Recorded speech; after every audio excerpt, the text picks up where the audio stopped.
Hi everybody and welcome to Footnotes. Tonight we are joined by Jake. We love to have you here, Jake. I love to have me here too. Wait, yes. You like to Close be enough. here. Yes. But tonight we're going to talk about a couple different things in the TTRPG space and about our campaign and our characters coming up and some of the things we've seen in our sessions lately. It's been crazy. The last couple of sessions, last couple of weeks, have been a lot of fun. There's this idea in campaigns as time goes on where you start out as like a nobody, then you get to like local heroes, and we're slowly seeing that transition into being bigger names.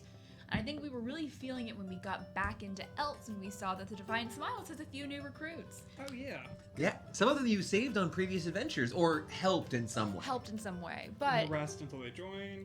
yeah. Yes. But it's definitely interesting to see our impact in the world actually starting to take shape, because for a while you do little small quests or you save a couple townsfolk and it's like, oh, thank you for saving us, but that's kind of where it ends. And now we're actually seeing like things change in Elts as the story progresses and as we keep moving forward. It's come a long way since you first met Kryvar Album back in Copper's Back. Oh my gosh. You had to just go fix what was essentially a magic blockage in the sewers. Right? Yeah. Well, there were lizard folks down there. Magic blockage. They were making magic drugs. That's You true. stopped a lizard folk magic drug crime ring. For all we know, they were just trying to pay their mortgage or something. That's true. We didn't actually ask them what they were doing. We should ask people about their mortgage. They more hissed often. and tried to eat each other. That's true. Ah, Maybe it wasn't so bad that we didn't ask them why they were there. yeah. Maybe we should have adopted them. No, Oh. that's another thing. Threatening Connor with adopting a bunch of lizard folk. Well, you know what? You brought up a good point, because recently the party had some pretty major encounters over on our Elts campaign, and they did not adopt the giant monster that they fought. That's true. We had that dragon fight. And we didn't adopt it. Oh, we should have. Yeah. No, we had part you one- shouldn't have. We had part 1 and 2 of a dragon fight that maybe somebody at this table Matthew? in character Nope. didn't seem like they wanted to do very much. Okay. Everyone wants to fight a dragon, yes. But not every PC, I feel like, has to want to fight a dragon. And, like, That's fair. it's... How do I put it? I thought we were all gonna die. Because I thought this was not just a dragon, but, like, the dragon. Which I can talk a bit more, because Okay. Silas has, like, a whole backstory or something that, like, I typically forget as a player. But, long story short, because I think you've heard enough now, just gonna recap. Whole entire family, whole entire village was destroyed by an ancient blue dragon, correct? Yes, so your original hometown, the city of Caldeem in the Dimwood Valley, was destroyed by an ancient dragon. And when you see lightning strike from a blue dragon, you're not entirely sure of its size, age, ferocity, murderosity. I don't know if there are any other osities I can throw out here, but you don't want to fight it necessarily. Yeah. So I was convinced that if we went in there, it was a TPK. And I was like, even Jake, as like the little bit of background, I was like, reel it back, reel it back. So I think it was a bit player oriented, because like, yes, I wanted to fight the dragon. I wanted that horde since before I even knew the dragon was there. But it was also like, I don't want to die. Yeah. I don't want us to die. And luckily, my character also didn't want us to die. So it's that hard part of when do you run? I know that that's difficult, and I can speak a little bit about some of the stuff that I'm DMing. Sure. So I'm DMing a home game right now. We're running through the Pathfinder Adventure Path from 1st edition, Carrion Crown. And Zombies! And throughout the adventure path, there are moments where the book will even say, if your party has not reached a certain threshold or certain level, whatever it is, don't have certain information, they will need to run or you will kill your party.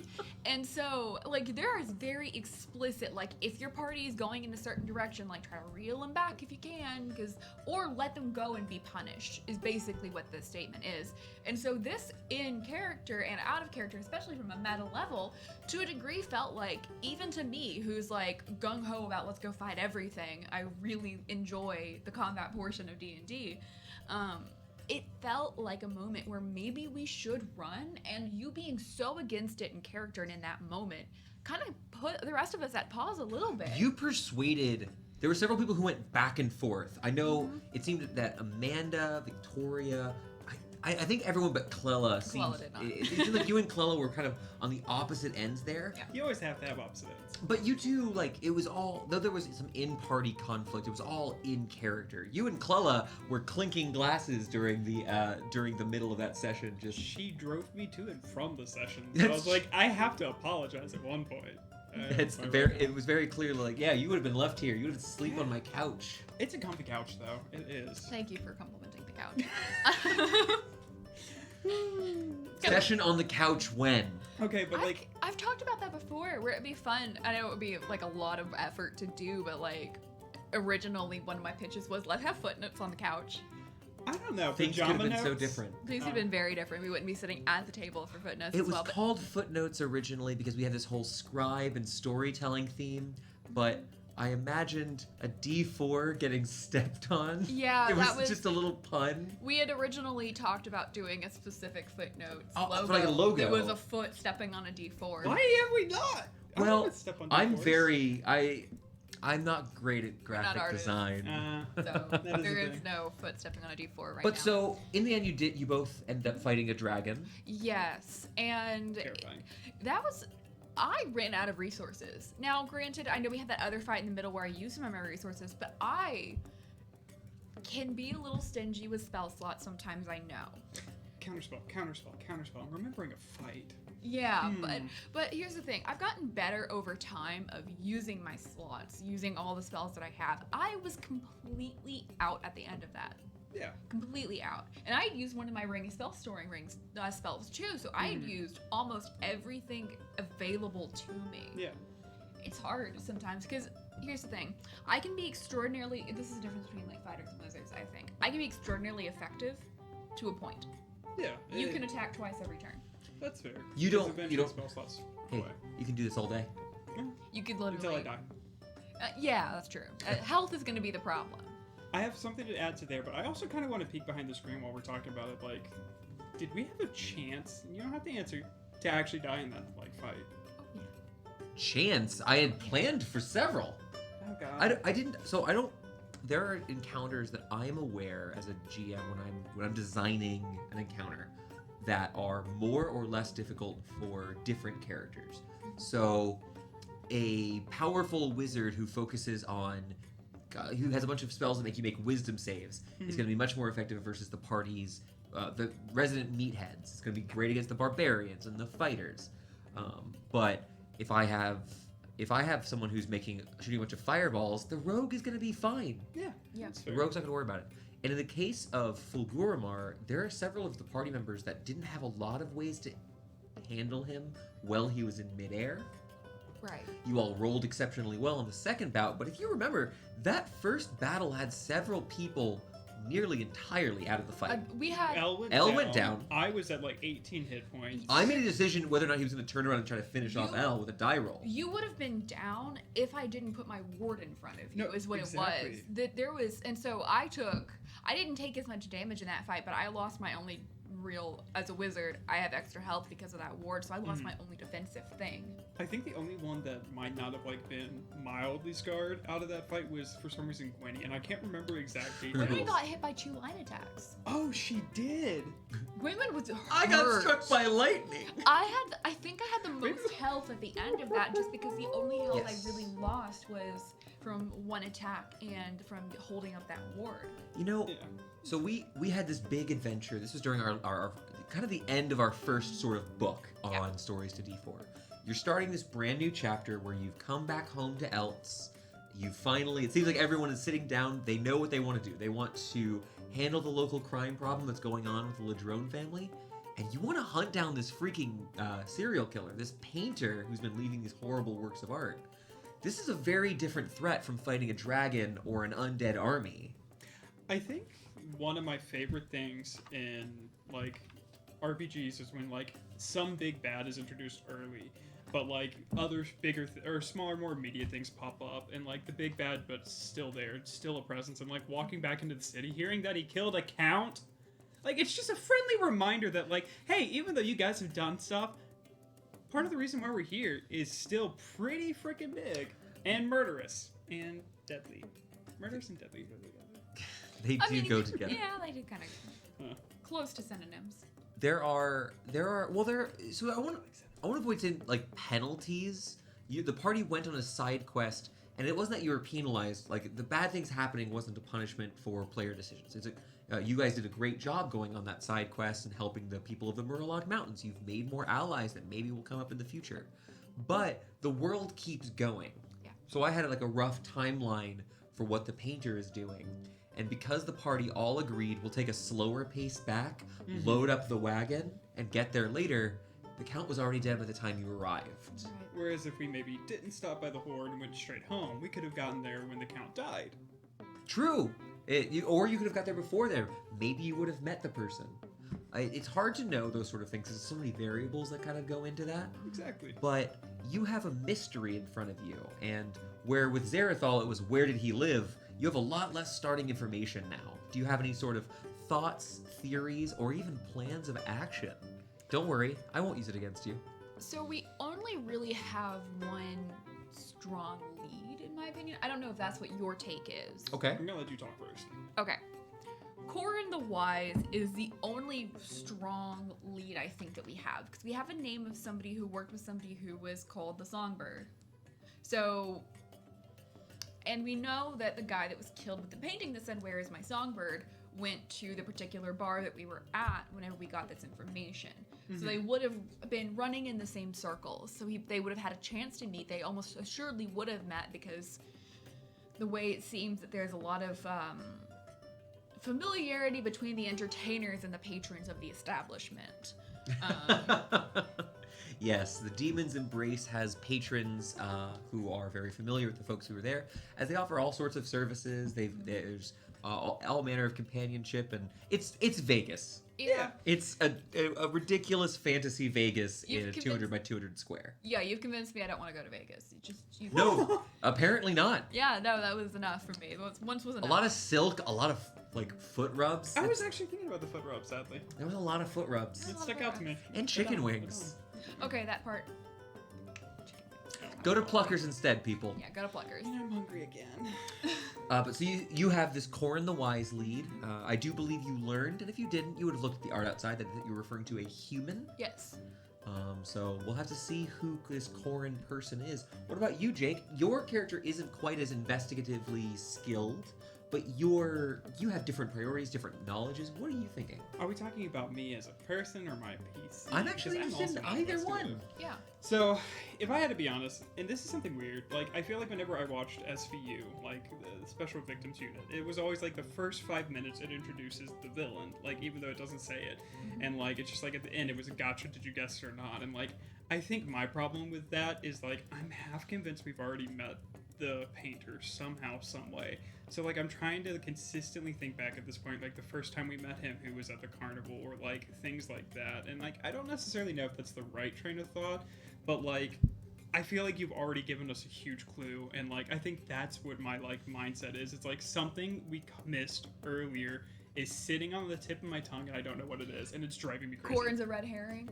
I think Corin's a red herring. I think that this was something that we could get more information out of, and it's the next step, but it's not an answer. And I think that, like, the further we go, we knew all along that, like, oh, we should have actually investigated the orc who died's family, or, like, his history, or talked to his connections at the university, because, like, something we got early on was a huge clue, and, like, we missed it. I mean, it could be any name we wrote down and chose not to write down. It could be that somebody just didn't take a note on the person, and you could go back through and you could say down to like the very first people that we met. It could have been Holdo. We don't know who it would be. You messed with me and Amanda. I don't know if you caught this, but you were like, oh yes, and the at the scene there was a curved lamppost, and me and Amanda were like, curved, because if you remember when we left Cappleberry, like that was the name of the city, right? Oh my god, am I crazy? No, Copper's back. Oswald Copper's back. Cappleberry was the first Copper's victim. Your dear friend. Not But the yes, intended victim. you do know Copper's that back. through some manner of magic, the painter is able to bend or otherwise manipulate objects. However, I did correct myself because that was a good point. And you know, I think sometimes it's good to recognize some. I think failings is too extreme in this instance for what happened. The thing I'm talking about is where we greased and tried to murder an orc that was just guarding the bridge. Right, we didn't go investigate the actual thing that looked exactly like what happened at the murder site. Yeah, why did we do it there? And we Now, never went back. that is about, I want to say that's about a 2 days ride from the city if you wanted to. It's only within a couple of days. Especially if you're not traveling with a cart and you're just ride a horse hard, swap your horses out when you get to subsequent towns. You could get there in probably a day's ride, day back, if you felt like going and trying to investigate that. But There's so many. one thing I want to recognize is that, so as a game master, there are certain things you'll always find little, if you go, especially if you record your sessions, you'll go back and you might find little things that you've done that maybe you'd like to do differently in the future. With this most recent session, when I talk about those curved lamps, that parallel wasn't intentional. But so there's what was supposed to represent like this was in sort of a slight state of disrepair in the front here, but because of that, it made this kind of interesting like emergent mystery and panic happen. And once you guys realized it wasn't that, you calmed down, and then later the painter came back up again, and so it kind of added the little misstep added in the end. Exactly, and I don't think it was necessarily a misstep. I think it's like when we have things can be curved. Well, I was actually trying to say this in session. I think like when we have a mystery, I feel like it's a very big tendency to like grab onto something small and to like run with it, or to look intentionally for these things and to get misled. So like right there we were focusing on lampposts just like a being door broken. like every door in a dungeon. Yes, they're not always a mimic, I promise. They're No, always a they are always a trap. If you do not do a perception check, you will die. I made a room in one of the I want to say like the 4th or 5th dungeon I ever ran. One of the rooms they went into, and the 2 adventurers who were talking inside were all one big mimic waiting for the party to walk in. It was Rosie. Oh my god, I heard about this. It was Rosie the Mimic, Rosie and the Mimic. my players did not trust open doors ever again that Nope. I campaign. wasn't even there for it. I just picked up on y'all's paranoia. You have learned from the fact that every time we get to a door, we panic. Yes. It's fair. We're like, Why is looking this place at not it. one hallway? You know, on the Yeah. flip side, you gave us a book that said this book is not a mimic, and No. it blows my No, mind we no. haven't opened it. It's called This Book is a Mimic. Ah, We haven't perfect. opened it Even yet. The better. book is belted closed and says, "This book is a mimic." I'm gonna open it. I have Do to. with it as you please. I have to. Please do not open it in the warehouse. It's on No. brand. We're gonna open it in your vault just because it's safe and contained there. So we've got this mystery. We're going to be proceeding over the next couple of weeks to try to see if you can stop this painter. I know you've got your own couple of kind of plans here, but outside of just the role-playing aspect, we do like talking about the dice. We like getting these special powers and abilities. At some point in the future, you're going to be hitting those higher levels. We're going to start getting more and more impressive abilities as you reach 8th, 9th, maybe even 10th level. Are there any powers that you're looking forward to actually getting? Doesn't have to be next level, but anything you're considering picking or getting? Oh, I saw a hand go up Going there. to Jake me first. first? Perfect. So, this is weird take on that, like, martial versus magical, like, Okay. what's the better character? And, like, I want to friendly remind people that fighters get, like, 20 ASIs, like, every other level. You get either raise your stats to perfection or pick up a feat. And, like, Yes. looking at it, if we build Silas out 20th level fighter, I'm going to have 4 to 5 something feats, and, like, I love feats. Look, if you don't know what to take tough. Always do it. Okay, well, I'm not sure about that particular piece of advice, but are there any feats that you're considering? Now, don't worry, we won't lock you in. So, I think as Silas has kind of grown, his shields are, once again, his best friend, and, like, something Okay. I've looked at for PCs in the past is Shield Master, something to just, like, you don't just have a bonus to AC, you get something that you can do with it. Like, yes, I slap with a hammer, but I also slap with a shield. Like, Yes, shield bashing. Exactly. And, like, so one of my things is Silas already has the Crusher feat. If I hit something, I can move it back 5 feet. If I hit something and I have the shield, like, Expert Shield Master. Shield master. I'll never yes. remember names. But you can use a bonus action to shove them another 5 feet. I hit them again with extra attack for another 5 feet. Theoretically, every turn I could just for fun push someone 15 feet. Sometimes you just gotta knock a guy back, 15, or once you have extra attack 3, 20 feet. And look, that might not be the most important thing, but it's fun sounding. I'm sorry, now I have to worry about letting there be a cliff within 20 feet. Oh, Yeah. just pick them up and grapple throw. Grapple throw is probably not a thing, but like there's so many things. Like I think grappler was another one I looked at. I need to look back at it before I try talking down it. But like Some of the feats that came out initially in 5th edition, I think that because of the utility, not just utility, the options they give players in combat, I think some feats are worth considering making as a sort of base rule for to play at your table. And this is, of course, in the realm of homebrew or rather house rules.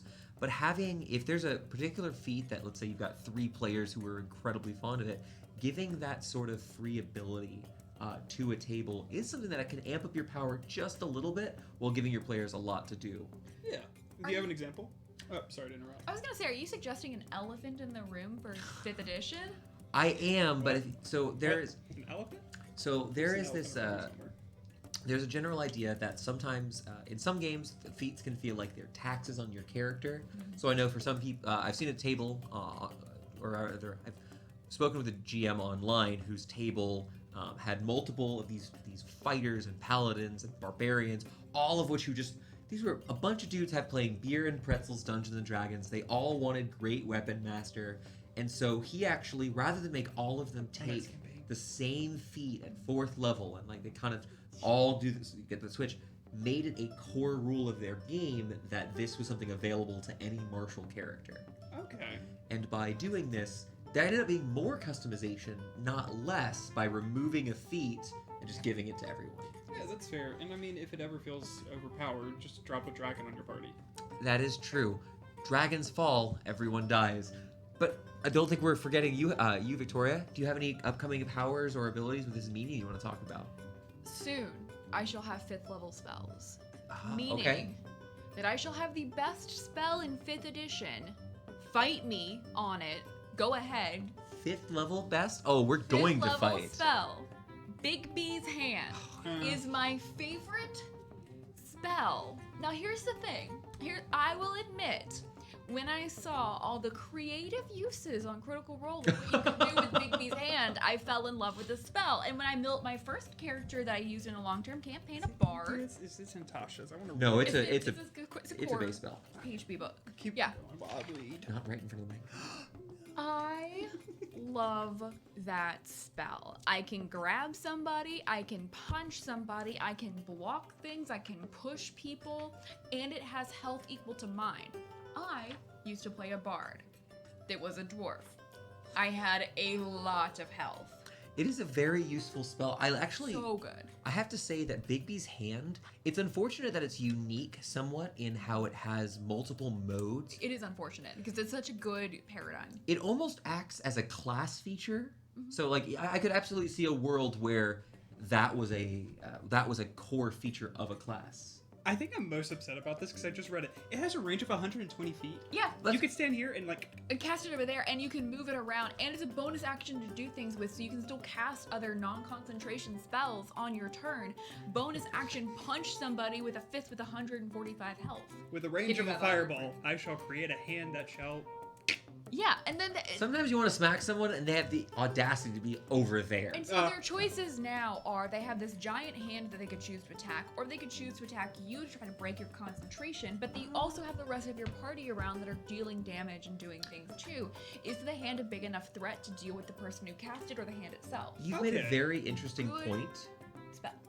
Because the hand can be attacked, it also allows that if you have a player who really likes the spell, like Victoria, one thing that makes it more fun both for the game master and for the players is that a spell like Bigby's Hand, when used often, actually doesn't become necessarily very dry. Like there are some spells that if you use them, every encounter could feel samey. Yep. If you played a low-level campaign and every time you said I cast sleep, everyone falls over, the battle is over. Not necessarily the most fun. Yep. But with Bigby's Hand, not only do you have 4 or 5 different basic modes, but depending on your opponents will determine how they react.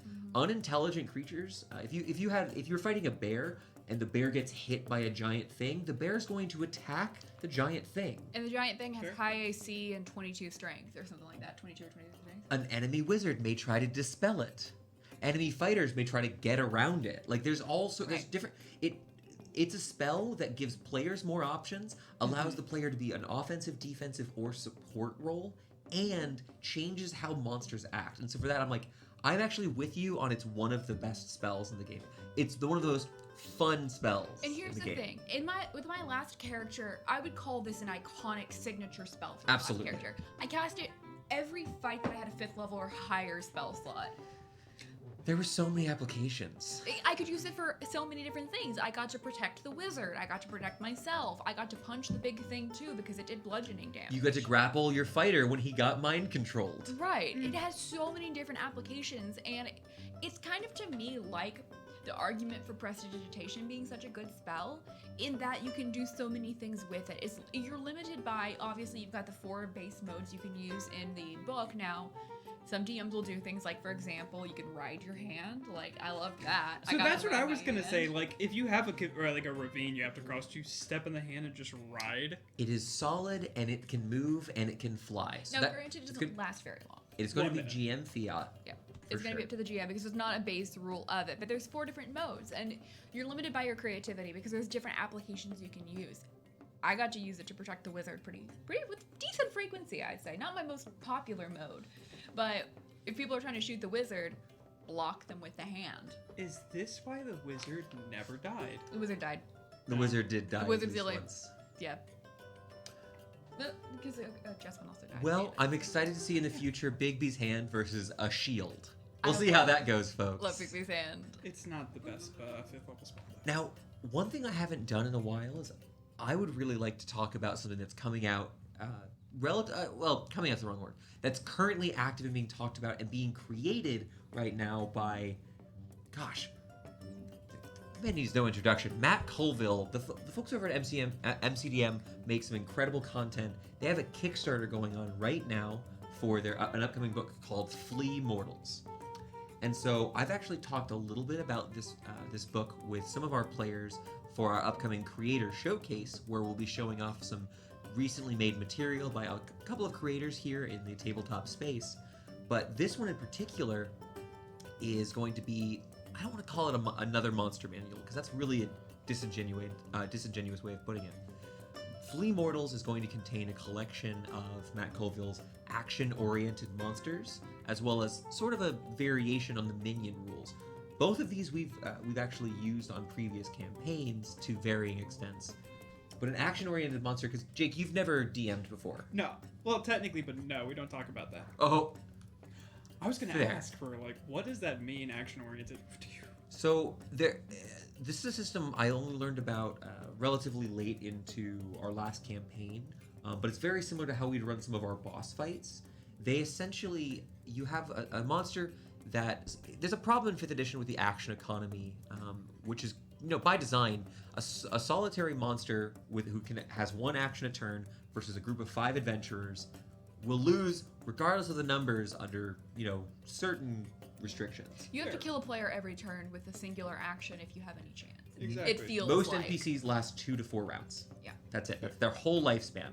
And so, how do we solve this? Well, there are things like legendary actions. There are things like the lair actions that handle this. Mm-hmm. But for action-oriented monsters, what happens is you essentially have you might have these lair actions, but they're designed with parts how the battle naturally flows. So, for example, they might have abilities that are based upon rounds, where the first round it'll get this special ability that allows it to position itself in a way to get ready for the next round.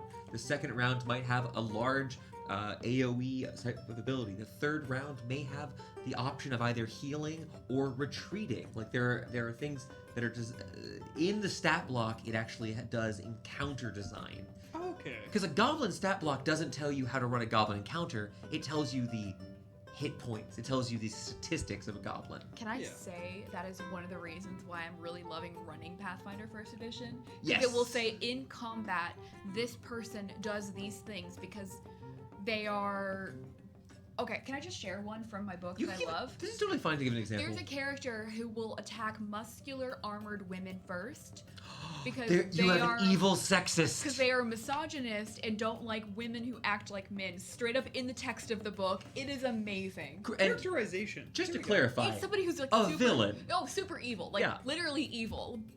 grab the girl boss side, just as a Literally- reminder. Literally evil person. But it is so interesting to have in your character's stat block an explanation of how to run them. If you have a party of people and you're trying to figure out who do you attack, the character's stat block tells you attack this person first. And it does feel like bullying a little bit, but it is also fun to have it written out what this person's going to do in combat. Will they flee whenever they get to a certain amount of hit points? Will they flee if something, like if there's a triggering event, or will they change and do something else or change their fighting style?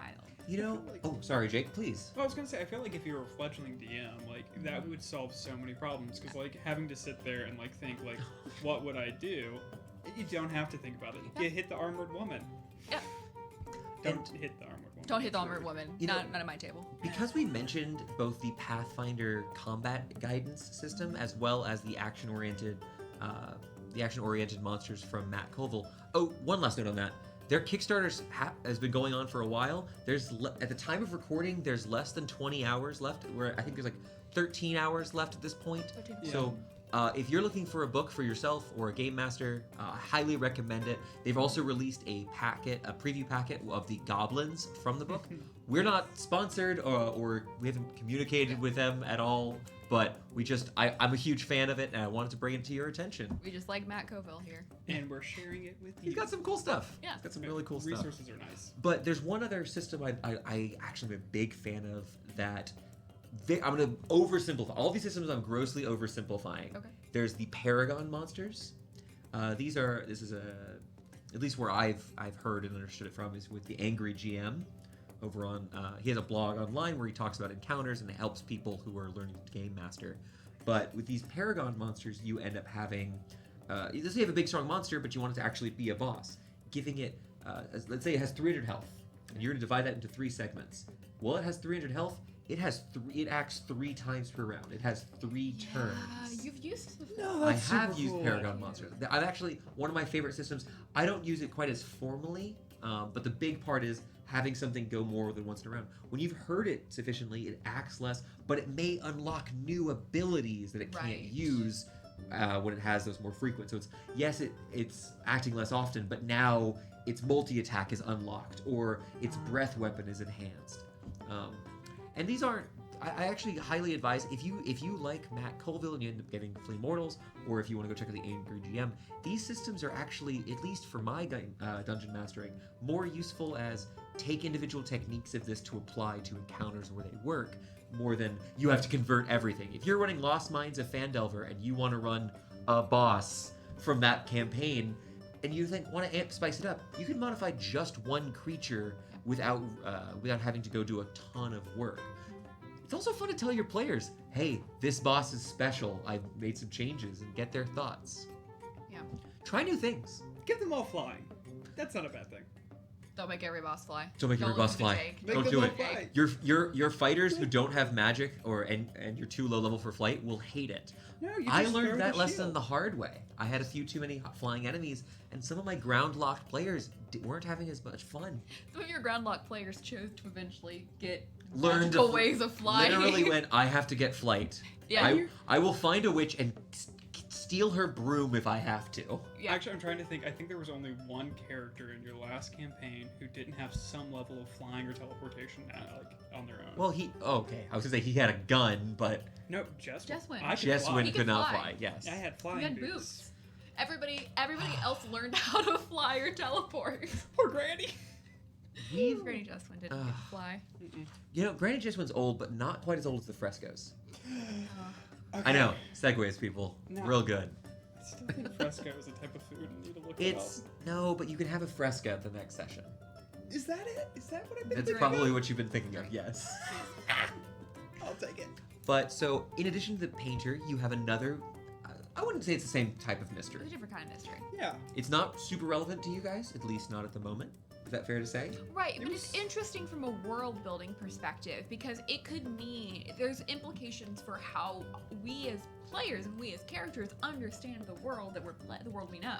Exactly. Like, even if, like, none of us are clerics, none of us are, like, holy people, like, Silas grew up with a religion, like, he loves the Nine, he knows the Nine, to hear, like, to a level of blasphemy that was, like, that's world building in a way to, like, not forcibly, like, get Silas into, like, this weird mindset of, like, what is this, where's the truth there? Like, it's a way to plug in.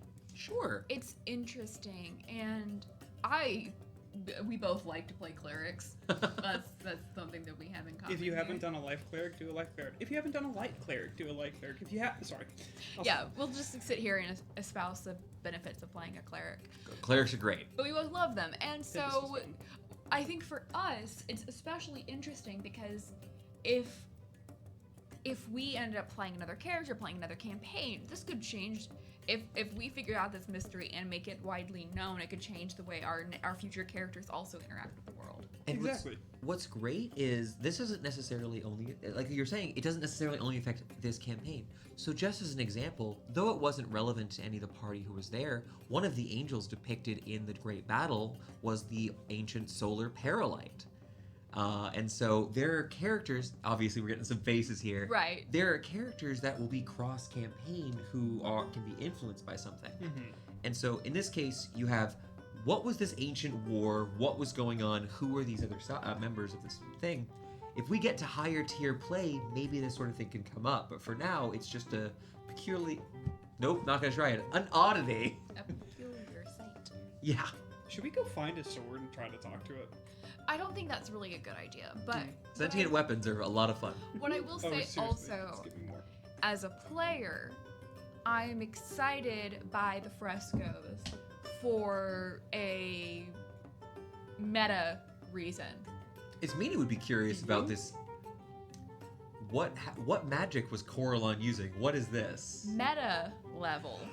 If it came up here in these paintings, I have hope for the future that is gonna come up again.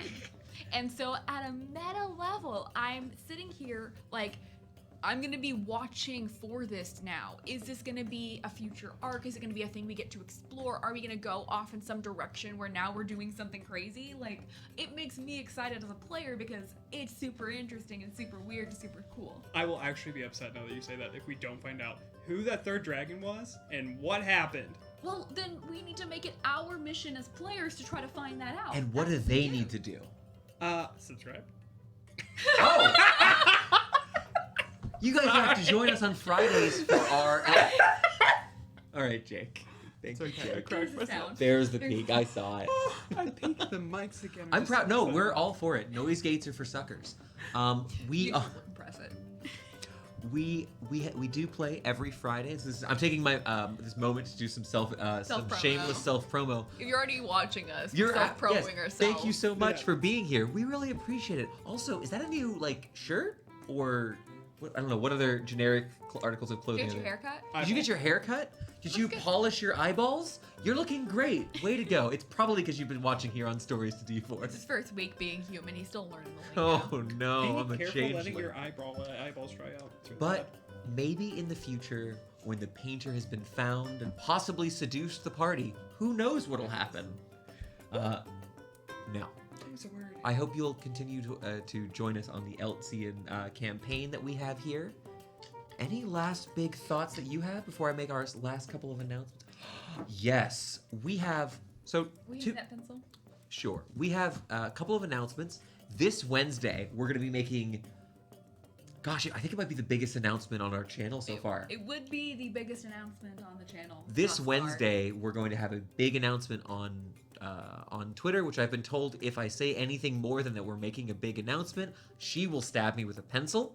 I don't even know what it is. No, because we haven't told you, Jake, because Fair. you yell things. Very loudly. You're the Tom Holland of the group. You'll spoil things. I'll take So it. we have a huge announcement coming up this Wednesday, and also at the, just shy of the end of this month, we're doing a creator showcase. We're working with a bunch of creators on making this special one shot that we will be running here on the channel. It'll be streamed on Twitch live, but it'll be uploaded to YouTube at a later date, where we'll be showing off some classes, some setting information, just bits of homebrew and other content that people have created in the TTRPG space recently. Maybe even including some of that content from Flea Mortals. And for that, we decided to do something fun for Footnotes and have Victoria roll ability scores. I will roll ability scores. I've been told that I will not be allowed to re-roll in any way, shape, or form. No, if you roll your array and they're all 6s or 18s, you will still be keeping it. So whatever I get here is what I have to play with. Yes, that is correct. Okay. We're off to a good start. 13. Oh, It was are the these both highest ones? and- yeah, it was Yeah, highest those and the ones. lowest. 6, 6, 1, 1. There's Okay. nothing in between. 13, a useful score. Yes. 5, 6, 7. A 7. I'm absolutely living Character building. for what we're doing. Okay. 6, 7, 8, 9, 10, 12. 12. All right. With a 12 and a 13, with these positive ability scores, it's great for your tertiary stats. They're my primaries. Oh, no. 6, 10, 15. A 15 is already solid enough for any reasonable primary stat. So I think you're feeling pretty good. 12. I was like, are we good? Do you want me to touch your dice for luck? And I believe you have one more roll left. Is that correct? That's 5. Go ahead and touch them. Okay, I said luck, not good luck or bad. Oh. Let's see what the blue one does. All right. With a little bit of chaotic energy, Oh, okay. we get one. 13. Another 13. So only one bad. You got one good, one bad stat, and a bunch of averages. A bunch of averages. I think this is actually reasonable for building quite a few things. Single Because, attribute dependent character. A sad character. well, sad characters tend to be some of the strongest in the game, and you're not starting at level 1, so you might have some ASIs to assist you on our creator Alright, showcase. I'm gonna put a little Nice. star next to this. So really quickly to describe sad, single attribute dependent, it's like if you're a wizard and you only care about intelligence and you don't need any other stats to make your build work, that would be sad. Mad would be multi-attribute dependent. So if you were gonna play a monk with some sort of also magical abilities. If you or just play a wisdom, monk in if you general. play a monk, you're gonna want your dexterity, you're gonna want your wisdom, and you're probably gonna also want your con pretty high for health. So you're depending on multiple attributes to make the character come online. Exactly. Like when you want to take a dip in every class, you have to have all the stats. You have to have all the stats. In general, if you have these stats to build, a mad character isn't better or worse by itself. Having multiple attributes to be dependent means that most likely you either aren't capping your stats, or if you are capping your stats, you rolled absurdly well. Or you're capping Fair. just one. So, for example, I capped 2 stats in our last campaign because I rolled really well for my first character. But you only needed the charisma. I got magical items and things, so I had high stats, but I was really just playing a single attribute dependent character. I'm trying to remember if I actually capped a character other than in like one stat. I think you had I was capped very int. single. Yeah, I was a sad character last time and I loved it. It was super fun. Well- With your gun, where's your gun in? It was an int based because of my subclass. The last thing we'll end. I'll take this last little Sorry. detour as a good excuse for a bit of interaction here. I'd love to hear about your characters. Do you tend to build characters that are reliant on a bunch of different attributes? Are you someone who likes to focus in? Are you specializing on a single stat?